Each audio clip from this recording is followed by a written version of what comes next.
Enjoy 1% merchant commission when you accept Lanka Pay cards. Contact these banks today.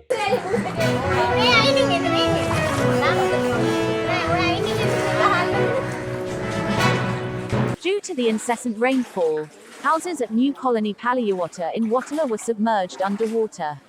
According to the residents of the area, no proper drainage system exists in the area and water inundation is a common occurrence. There had been a system of canals which provided drainage water. But due to lack of maintenance, encroachments and unauthorized land reclamation, the canal network does not function, creating major flooding and drainage problems. There is evidence that raw sewage is discharged into drains and water bodies, making serious health difficulties.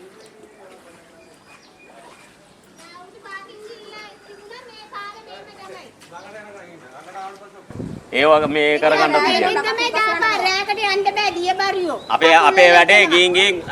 මඩ කරිය වගේ කොයිලෙක් කියලා කාණු සුද්ධ කරන මේ කරන ඔය කිසි දෙයක් මේ ඈ කරලා බලන්නේ මේව කියපුවා ප්‍රාදේශීය සභාවන මෙලොරක් නෑ මදුරුවෝ ඉන්න ඇඳාවට උස්සගෙන යන්න පුළුවන් තරමට මදුරු තෙල් ටිකක් අඩු ගානේ දුම ටිකක් ගන්න ඔය පාලමෙන් මට්ටකුලි පාලමෙන් යට හැමදේම වෙනවා මේ මට්ටකුලි පාලමෙන් යට මේ කිසි දෙයක් වෙන්නේ නෑ හැමදාම වතුරේ අපිට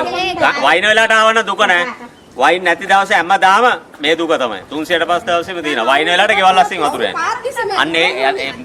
වයින් වෙලාවට නම් ඉතා දා ගන්න පුළුවන් වැස්සට නෑ හැමෝටම පොදි අපි ඉන්නේ දෙපැත්තේ ඒ පැත්තේ ඇල මේ පැත්තේ මූද අර පැත්තෙන් ගඟ තුන් පැත්තකට මැදි වෙලා ඉන්නේ කමන්නේ වයින් උඩ මේකේම නෙමෙයි වයින් ඇලවල් තියෙන වටේම ගඟවල් තියෙන මොයකට අච්චර ගඟේ වතුර මොයකටම වතුර වයින්නවා ඒ නට මේ තියෙන වතුර බස්ස ගන්න කවුරුත් නෑ තියෙන රොන් මඩ ටිකක් අරන් දා ප්‍රාදේශීය සභාවෙන් කරන්න ඕනේ කිසිම දෙයක් කරන්නේ අපිට ඕනේ එච්චරයි මේ කොහෙද මේ ප්‍රාදේශීය සභාව නගර සභාව වත්තල ප්‍රාදේශීය සභාව මේක මෙහෙට කොහොමද කියන්නේ පල්ලියවත්ත නව ජනපද For more latest news, subscribe to FTTV.